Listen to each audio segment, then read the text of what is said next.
You're probably wondering, like, what is functional neurology? Why is it different from my regular neurologist that I go to with my normal hospital, my normal insurance? And then, like, why does that matter for me? So I think it matters mostly for people that have been dealing with chronic illnesses. You've already likely been through a lot of conventional care. You've been to your GP, been to the specialist, tried a lot of things, and it doesn't seem to be working.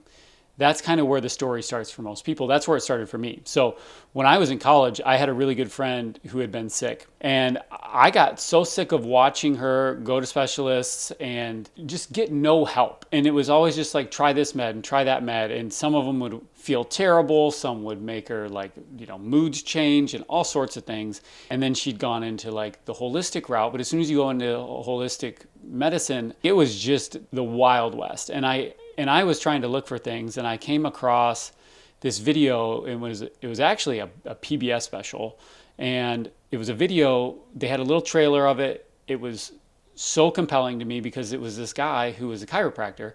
And at the time, the only thing I knew about chiropractors was I had one of my good friends was a really good football player, and he would go to our chiropractor in town and get his back adjusted, and like whatever, it made it so his back didn't hurt, and we all thought that was great. And that's all I knew about chiropractic at the time. But this particular chiropractor, it showed these 3 case vignettes of like these profound problems that people having with like, vertigo and fear and like these things that like people weren't getting better from. They were things that we just kind of assumed at that time, like you just lived with. And they walked through following him on like how he was treating these cases. And I was in college and I was really, like taken back by that. And it made me incredibly curious. I ordered the videos, I watched them and was like, this is what I'm going to do. And at that point, like, again, I didn't know what functional neurology was, but I knew that for these people that needed chronic help, like this seemed to be a thing that was useful. Sometimes it's kind of lost because you can go and get an acupuncture certificate in like a weekend and then off and running, and so you just don't know how to know like to what degree is a functional neurologist, like is that a weekend thing? To be able to start practicing, you're really looking at 4 years of college, 4 years of grad school. The neurology program, depending on how fast you can get through it, is 3 to 4 years.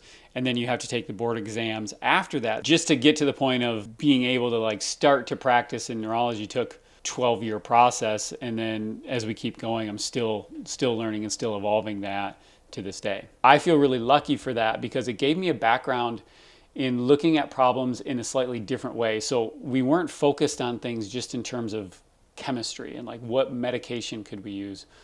What's the surgical application here? It was kind of like, well, how is your body already built and what receptors does it have?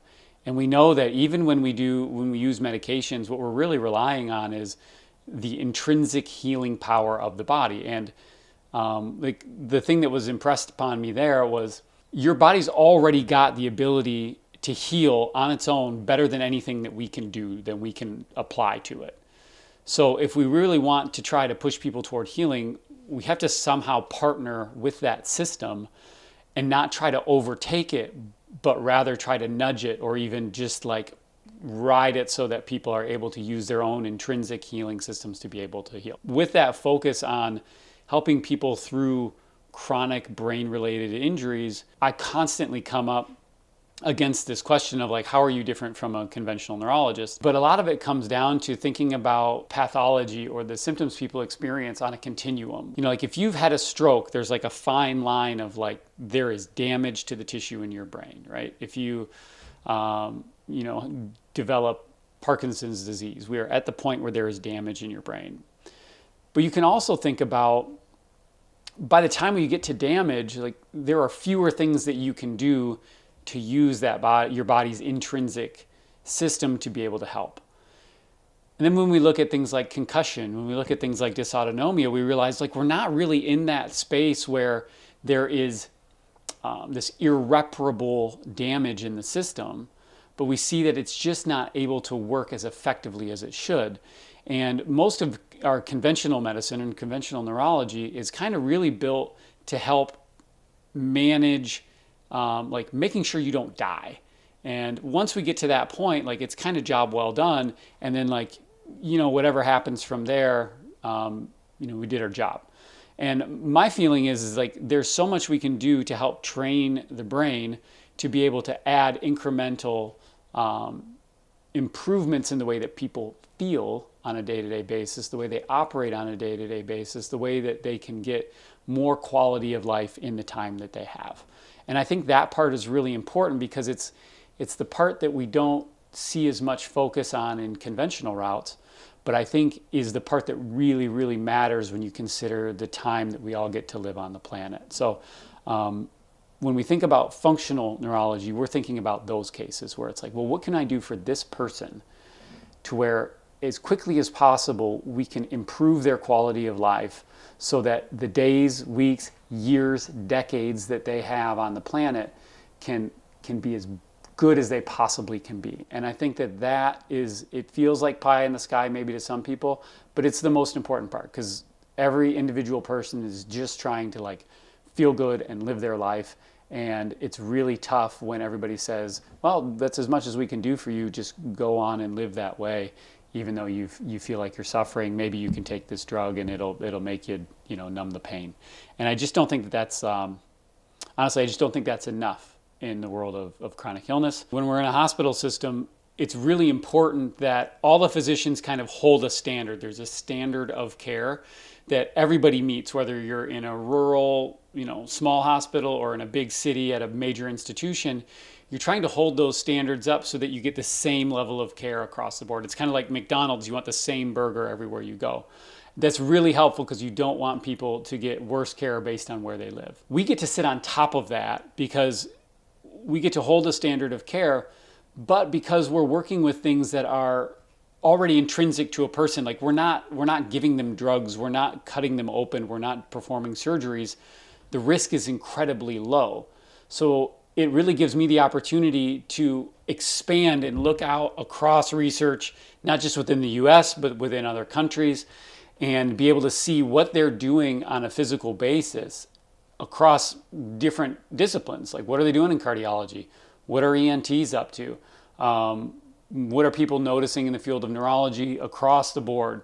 And then we can take those things and then move them into how we evaluate a patient and say, is there a crossover here? Is there a way that we can implement what they're doing there, measure it with the tools that we have now, and then be able to see a change in outcomes? And then we can iterate around that loop even more because we can always be pulling different modalities in. It's like if you were a trainer, you can stick to the bench press, but every once in a while you might want to put somebody on an unstable surface or use a different kind of a barbell or whatever.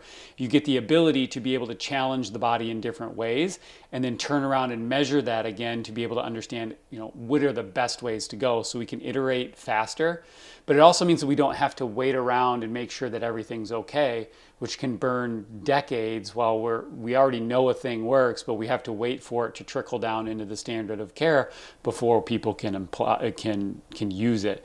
And I think that that's just too slow for people that are sick right now. We're looking at the body as a whole and trying to see how do we optimize function within the system so that people have the best quality of life as quickly as possible. So because we're kind of sharing it in like a physical medicine space, functional neurology tends to get lumped in with PT and vestibular rehab and some of these other protocols that I think are wonderful, don't get me wrong. But I think where functional neurologists stand out is in the ability to get feedback fast. And what I mean by that is typically if you've got a problem, let's say you're dizzy, right? You get dizzy, you go to the ENT.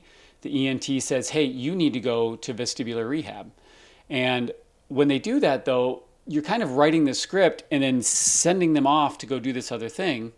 And the vestibular rehab person is going to say, okay, I got this prescription. I'm going to run you through my protocol. The reality is the diagnostic process happened with the ENT. And then there's a split between what's going to then happen with the PT, and you don't know how well those things are going to merge. Where with functional neurology, the bulk of the process is spent on being able to diagnose in a very nuanced manner, and then you're rechecking that with the therapy. So there's this constant loop where you're measuring something, providing an input, and then remeasuring it, and you're just trying to take that spiral up. So I measure something, provide an input and I want to see that measurement get better, and I want to just corkscrew that thing all the way up into improvement, and I get the fast iteration to be able to do that. I can see what doesn't work, I can see what works, and we can move very quickly. But if I'm an ENT and I send you to PT and then 8 weeks later you check back in with me as an ENT and you're like, I'm still not feeling well, you have no idea what happened at vestibular rehab. You don't know if they played pickleball or if they did head movements or what. So being able to stay tight in that loop, I think, is the thing that makes the biggest difference for functional neurologists.